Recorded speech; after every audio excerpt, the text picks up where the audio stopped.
प्यारे विद्यार्थियों, हमारा चैप्टर जो चल रहा था याद ही होगा आपको, crop improvement and crop disease. दूसरा नेम चैप्टर का मैंने आपको पहले ही बताया था, जेनेटिक इम्प्रूवमेंट इन क्रॉप्स।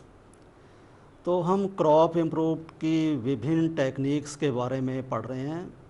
पिछले लेक्चर में सिलेक्शन के बारे में पढ़ा था और आज जो है दूसरी टेक्निक जिसका नाम है हाइब्रिडाइजेशंस, इसके बारे में पढ़ा जाएगा। तो पहले जर्नल डेफिनेशंस हाइब्रिडाइजेशंस की जो है, the cross between two different species is called hybridisations. When hybridisation is performed between two plants is called single cross. ये आ जाएगा टाइप्स में। तो हाइब्रिडाइजेशंस की सिंपली दो टाइप हैं, एक तो सिंगल क्रॉस, दूसरा मल्टीपल क्रॉस। तो सिंगल क्रॉस के अंदर दो प्लांट्स को जो डिफरेंट स्पीसीज़ के हैं, डिफरेंट प्रजातियों के हैं, उनको क्रॉस कराया जाता है और उनसे इंडिविजुअल तैयार किए जाते हैं जो कि इम्प्रूव्ड वैरायटी के होंगे। अब इसके अंदर टाइप्स देखो आप, specially types of hybridisations: intravarietals, intraspecific, interspecific, intergeneric. इन चार टाइप्स को आपने डेफिनेशंस के रूप में लेना है। डेफिनेशंस की ज़रूर याद होनी चाहिए, वरना एग्जाम्पल याद नहीं होंगे फिर। इंट्रावेरिटल में between the plants of same variety, यानी एक ही स्पीसीज हो, उसकी दो विभिन्न प्रजातियों को आपस में क्रॉस कराने को कहते हैं इंट्रावेरिटल हाइब्रिडाइजेशंस। दूसरी है इंट्रास्पेसिफिक, इसमें between the two varieties of the same species, species एक हो और उसकी दो वेराइटीज लेनी है। तीसरी टाइप्स है इंटरस्पेसिफिक, इसमें दो अलग अलग स्पीसीज़ के प्लांट्स को क्रॉस कराया जाता है और उससे इंडिविजुअल तैयार किए जाते हैं। इस प्रकार की हाइब्रिडाइजेशंस को कहते हैं इंटरस्पेसिफिक। चौथी टाइप है हमारी इंटरजेनेरिक, जिसमें between the two different genre, दो ऐसे इंडिविजुअल लेते हैं जिनका जीनस अलग अलग होता है। तो इस प्रकार से जो इंडिविजुअल तैयार किए जाते हैं उनको हम कहेंगे कि these are produced by intergenic hybridisations. Procedure very very important, क्योंकि अगर इसके प्रोसीजर के अंदर ज़रा सी केयरलेसनेस हो जाएगी तो जो हमारी टेक्निक, इससे जो फ़ायदा लेना चाहते हैं, जो हम इम्प्रूव्ड वैरायटी तैयार करना चाहते हैं, वो सफल नहीं होगा। दो प्लांट ऐसे लो जिनके अंदर ऐसे सुपीरियर करैक्टर हों जो हम इंडिविजुअल में, ए सिंगल इंडिविजुअल में लेना चाहते हैं। अच्छा, दो प्लांट्स ले लिए हमने। अब हमने देख लिया कि दोनों प्लांट्स के अंदर कुछ ऐसे सुपीरियर करैक्टर हैं। उसके बाद दूसरा पॉइंट है इमैस्कुलेशंस। Emasculation is a technique in which stamens of flowers are removed very carefully. इसमें स्टेमन्स को फ्लावर से अलग कर दिया जाता है, लेकिन ध्यान ये रखा जाता है कि उसके पोलन ग्रेन स्टिग्मा के ऊपर गिरने नहीं चाहिए। This procedure is generally done by hand but carefully. जब हमने इमैस्कुलेशन कर लिया है, स्टेमन्स को अलग कर दिया है, फीमेल रिप्रोडक्टिव ऑर्गन्स, प्रोसीजर के तीसरे पॉइंट में बैगिंग। बैगिंग में क्या करना है, जो फीमेल रिप्रोडक्टिव ऑर्गन्स फ्लावर के अंदर ऑलरेडी प्रेजेंट है, उसको किसी पॉलीथीन बैग से लेकर ऐसे कवर कर दो ताकि कोई unwanted pollen grains female reproductive organ के स्टिग्मा के ऊपर आके ना गिरे। चौथा ध्यान दो स्लाइड के ऊपर, टैगिंग। टैगिंग में क्या किया जाता है, डेट एंड टाइम, डेट और टाइम जब हमने इमैस्कुलेशन किया है वो उसके ऊपर लिख दी जाती है। और फिर लास्ट में पोलिनेशन। पोलिनेशन के लिए ऑलरेडी पहले से हमारे पास और जो ये पोलन ग्रेन स्टोर किए हुए होते हैं, वो पोलन ग्रेन्स ऐसे प्लांट्स के फ्लावर्स के अंदर के होते हैं जिनमें very superior character, desired character होते हैं। उन पोलन ग्रेन्स को हाथों से उठाकर और बैग को खोल दो और स्टिग्मा के ऊपर डाल दो। उसके बाद पोलिनेशन हमारा ख़त्म हो गया। ये आता है हाइब्रिडाइजेशन की टेक्निक के अंदर। प्रोसीजर भी इसको कह सकते हैं, इस पर विशेष ध्यान देना है। इसके बाद हाइब्रिड। अब जो दो plants with superior characters are crossed, जो दो प्लांट्स हमने लिए हैं जिनमें सुपीरियर करैक्टर थे, उनको हमने क्रॉस किया है, उनका जो इंडिविजुअल आएगा वो कहलाएगा हाइब्रिड। इससे पहले कि मैं आपको विशेष गुणों के बारे में बताऊं, एक जर्नल एग्जांपल ले लेता हूं। आपने कई बार देखा होगा कि जब आप जाते हो वैष्णो देवी की यात्रा के ऊपर, तो एक ख़ास किस्म का जानवर अक्सर तुम्हें देखने को मिलता है वहाँ पर, जो सामान के बोझ को उठाकर और ऊपर तक ले जाता है। 13-14 किलोमीटर की वो यात्रा तय करता है। एक्चुअली वो जो जानवर है, वो एनिमल्स है, एक्चुअली वो है क्या, और वो अपने दुनिया में आया कैसे है? एक्चुअली वो हाइब्रिड है। किसका है?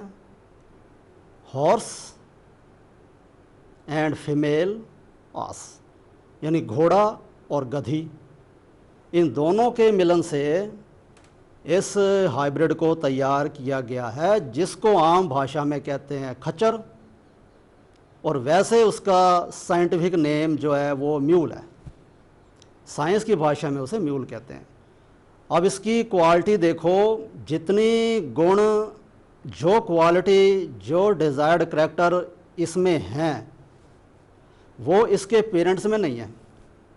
ना तो घोड़ा 15, 16, 60 किलो का वजन उठा के 13 किलोमीटर ऊपर चढ़ सकता है, और ना ही इतना भार उठा के नीचे आ सकता है। ऐसे इसका जो फीमेल यानी डोंकी है, ना ही वो इतने वज़न को, बोझ को नीचे से लेकर 13-14 किलोमीटर तक ऊपर जा सकता है, ना ही नीचे ले जा सकता है। लेकिन दोनों से जो हाइब्रिड दुनिया में आया है, जिसको खच्चर नाम दिया गया है, ये कितना आसानी से 60 किलो के करीब, 40 किलो के करीब, इवन इससे ज़्यादा भी बोझों को उठाकर और इतनी ऊपर तक जाता है। उसका ये सुपीरियर गुण जो कि उसके दोनों पेरेंट्स में नहीं है, उसके इस स्पेशल करैक्टर को, डिज़ायर्ड करैक्टर को कहा जाता है हाइब्रिड विगर। तो स्पेशल करैक्टर और desired characters of hybrid as compare to their parents is called hybrid vigour.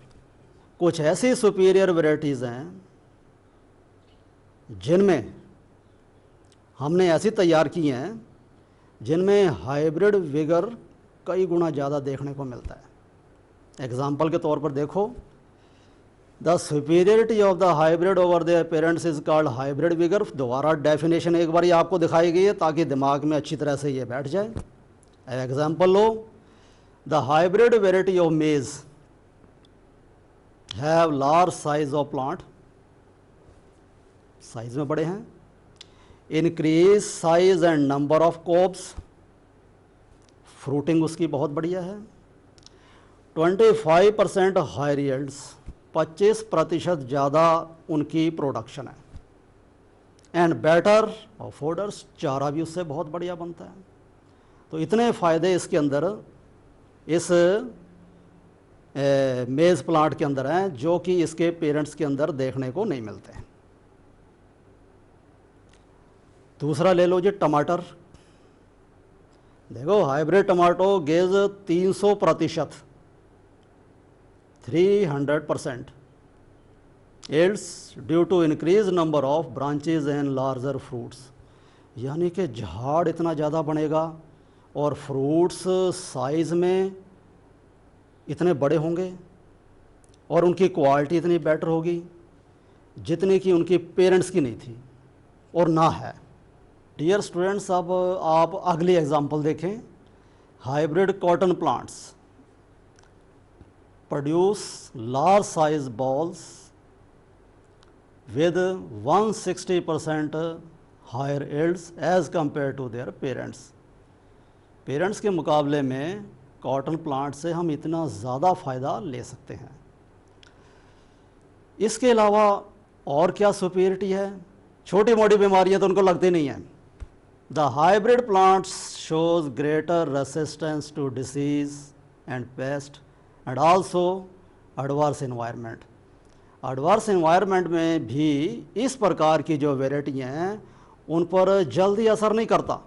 अगर वो एडवर्स इन्वायरमेंट लंबे समय तक अगर चलते हैं तभी ये वेराइटी जो हमारी इम्प्रूव्ड वेराइटी हैं क्रॉप की हैं तभी इन पर कोई हार्मफुल प्रभाव हो सकता है, वरना ये अपने बेटर यील्ड्स के लिए ये मशहूर मानी जाती हैं। ये अब ये देखो कि जो हमने हाइब्रिड तैयार किए हैं इनको हम किस प्रकार से मेंटेन रख सकते हैं। Maintenance of hybrid vigour. Generally अगर हमने हाइब्रिड को इन ब्रीडिंग करवा दी। इन ब्रीडिंग क्या चीज़ है? बीच में मैं तो आपको दोबारा कह रहा हूँ, इन breeding is a cross between siblings. Siblings का मतलब एक ही पेरेंट्स के बच्चे। अगर एक ही पेरेंट्स के बच्चों को हम आपस में क्रॉस करा दें तो हाइब्रिड की हाइब्रिड विगर जो है वो समाप्त हो जाएगी। तो ध्यान दीजिए, hybrid vigour is a best maintain in vegetatively propagative crops. क्यों? क्योंकि इनमें सेक्स और रिप्रोडक्शन नहीं होती। तो वेजिटेटिवली प्रोपेगेटेड क्रॉप्स प्लांट्स जो भी होंगे उनमें हाइब्रिड विगर को मेंटेन रखा जा सकता है। जैसे ग्रेप्स हो गया, एप्पल वैरायटी होगी, इनमें हाइब्रिड विगर को मेंटेन करके रखा जा सकता। अच्छा, अब अगली बात यह है कि क्या ज़रूरत पड़ गई है इसकी हमें? हाइब्रिडाइजेशन की ज़रूरत क्या है? इसकी ज़रूरत यह पड़ी है कि एक ऐसी वैरायटी तैयार कर लो, इम्प्रूव्ड वैरायटी ऐसी तैयार कर लो, दो प्लांट्स को क्रॉस करके ऐसी वैरायटी तैयार कर लो जिसके अंदर सारे के सारे डिज़ायर करैक्टर आ जाएं और फिर उसको सिलेक्ट करो, टेस्ट करो और फार्मर्स को दे दो। उससे जो फिर वो जो हमारी प्रोडक्शन होगी वो बेटर क्वालिटी की होगी और हर किसी को उससे फ़ायदा होगा। तो स्टूडेंट्स, आपने ध्यान दिया होगा कि जो हमारा हाइब्रिडाइजेशन चैप्टर था इसमें काफ़ी अच्छी जानकारी मिली होगी कि ये एक ऐसी टेक्निक है जिससे हम बहुत ही बढ़िया किस्म के इंडिविजुअल तैयार कर सकते हैं और उससे काफ़ी फ़ायदा ले सकते हैं। अच्छा, इसके बाद मैं जो अगला आर्टिकल ले रहा हूँ वो मैंने लिया है पॉलीप्लाइड ब्रीडिंग। अब उसके बारे में डिस्कस करेंगे कि ये क्या होता है। तो पॉलीप्लाइड ब्रीडिंग भी ऐसी टेक्निक है जिसके द्वारा इम्प्रूव्ड वैरायटी को तैयार किया जा सकता है। तो it is the breeding in which individual contains more than 2 sets of chromosome. तो अगर किसी इंडिविजुअल में, जनरली इंडिविजुअल जो डिप्लॉयड होते हैं, अगर उनमें 2 सेट से ज़्यादा सेट क्रोमोसोम के हों तो वो कहलाएंगे पॉलीप्लॉइड। और इस प्रकार के इंडिविजुअल को तैयार करने की टेक्निक को कहेंगे पॉलीप्लॉइड ब्रीडिंग। तो देखो कि इससे पॉलीप्लॉइड ब्रीडिंग के द्वारा हमने कौन सी सुपीरियर वैरायटी तैयार करेगी उसकी एग्जांपल हम लेंगे। डेफिनेशन को ध्यान दो। The individual of this kind which is produced by polyploid breeding is called polyploid. Types में देखो, पॉलीप्लाइड कितने प्रकार के हो सकते हैं? तो पॉलीप्लाइड में भी ट्रिप्लॉइड, जिसमें 3 सेट्स क्रोमोसोम के मिलेंगे। टेट्राप्लॉइड्स, जिसमें क्रोमोसोम के 4 सेट मिलेंगे। पेंटाप्लॉइड्स, जिसमें 5 सेट मिलेंगे क्रोमोसोम के। ऐसी हेक्साप्लॉइड्स, जिसमें क्रोमोसोम के 6 सेट मिलेंगे। ऐसे ही सेप्टाप्लॉइड्स, जिसमें कि आपको 7 सेट्स मिलेंगे क्रोमोसोम के। और सारी ये इम्प्रूव्ड वेराइटीज़ हैं। जितने भी आपकी इम्प्रूव्ड वेराइटीज़ हैं उनमें ये सारे सेट, इस प्रकार के सेट्स ऑफ क्रोमोसोम मिलेंगे। और जो अगली वेराइटी कुछ ऐसी भी हैं जिसमें जो ऑक्टाप्लॉइड्स हैं, इनमें क्रोमोसोम के 8 सेट हैं। ये सारी इम्प्रूव्ड वेराइटीज़ हैं। अब टाइप्स में पॉलीप्लॉइड ब्रीडिंग कितने प्रकार की होती है? 2 प्रकार की होती है। पहली है एटोपॉलीप्लॉइडी। ये तो हो गया इस प्रकार की पॉलीप्लॉइड ब्रीडिंग जिसमें सेम सेट ऑफ क्रोमोसोम के प्रेजेंट होते हैं किसी इंडिविजुअल में। यानी ये individual which contain same set of chromosome but more than 2 sets, 2 से ज़्यादा हों और सेम सेट हों। इस प्रकार की पॉलीप्लॉइड ब्रीडिंग को कहा जाता है एटोपॉलीप्लॉइडी। इसकी best example sugar beet is a triploid which is found by crossing 2 different varieties। कौन कौन सी वेराइटीज़ को 2 आपस में क्रॉस कराया गया है? एक तो टेट्राप्लॉइड शुगर बीट वेराइटी, दूसरी डिप्लॉइड शुगर बीट वेराइटीज़। इन दोनों को क्रॉस करा के गैमीट्स बने और जब उन गैमीट्स को क्रॉस कराया गया तो इंडिविजुअल तैयार हुआ जो हमारे पास कौन सा था? ट्रिप्लॉइड। इसमें क्रोमोसोम के 3 सेट हैं। और हैरानी वाली बात है कि अब पेरेंट्स के मुकाबले में जो एक टेट्राप्लॉइड था, दूसरा था डिप्लॉइड, ये दोनों पेरेंट्स भी ऐसा नहीं है कि ये इनमें कोई ख़ास गुण नहीं है। They are also superior in their characters, but this triploid which is found by crossing these 2 parents is much better as compared to their parents. This triploids variety of sugar beet contain much more sugar content as compared to their parents। अपने parents के मुकाबले में इसमें मिठास कई गुना ज़्यादा है। दूसरा स्पेशल गुण जो हम पहले ही बताते जा रहे हैं कि इम्प्रूव्ड वेराइटीज़ में वो कौन सा आता है? Resistance to disease. जल्दी से इन पर किसी बीमारी का असर नहीं होता। तो this triploid sugar beet is very better. दूसरी टाइप लो, एलोपॉलीप्लॉइडी। तो एलोपॉलीप्लॉइडी, इसमें क्या होगा? इसमें जो हम इंडिविजुअल तैयार करेंगे उसके अंदर सेम सेट नहीं होंगे। They contains sets of chromosome of different species. यानी 2 अलग अलग स्पीसीज़ को मिलाकर जो नई स्पीसीज़ तैयार करेंगे, नई प्रजाति तैयार करेंगे, नया इंडिविजुअल तैयार करेंगे, नई प्रोजेनी तैयार करेंगे, वो आएगा एलोपॉलीप्लॉइडी में। For example, species 1 contain set AA is crossed with species 2 which contain different set B, produce hybrid जिसमें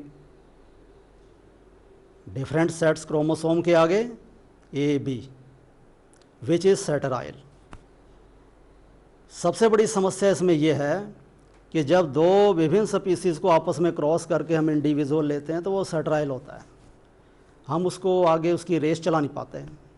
तो स्टूडेंट्स देखा होगा जब हमारे पास ये इंडिविजुअल आ गया जो कि सेटराइल था, जिसमें A B set of chromosome है, तो इसको फर्टाइल बनाने के लिए इसको ट्रीट कराया जाता है कोल्चिसिन से। तो कोल्चिसिन से ट्रीटमेंट देने के बाद क्रोमोसोम डबलिंग हो जाती है इसमें, क्योंकि स्पिंडल फॉर्मेशन अरेस्ट हो जाता है। तो क्रोमोसोम डबलिंग के कारण जो इंडिविजुअल बनता है, जो आएगा हाइब्रिड, वो होगा fertile, but contain different sets of chromosome. इसमें एक सुपीरियर एग्जाम्पल हम अपनी ले सकते हैं जो हमने खुद तैयार करी है। तो मैन मेड क्रॉप की आपने भी सुना होगा, triticale, which is produced by cross between two different species. First is wheat Triticum and second is scale which is राई। इन दोनों को क्रॉस करा के ट्रिटिकेल को तैयार किया गया है, और इससे ब्रेड, जो हम कभी कभी सुबह भी खाते हैं, दोपहर को भी खाते हैं, और ब्रेड पकोड़े भी कितने बढ़िया बनते हैं। तो वो जो ब्रेड तैयार की जाती है, अगर वो इस गेहूं से बनी हुई है तो वो काफ़ी दिनों तक फ्रेश भी रहती है, खाने में टेस्टी भी है। So this is the best example, triticale, which is found by एलोपोलीप्लाइडी।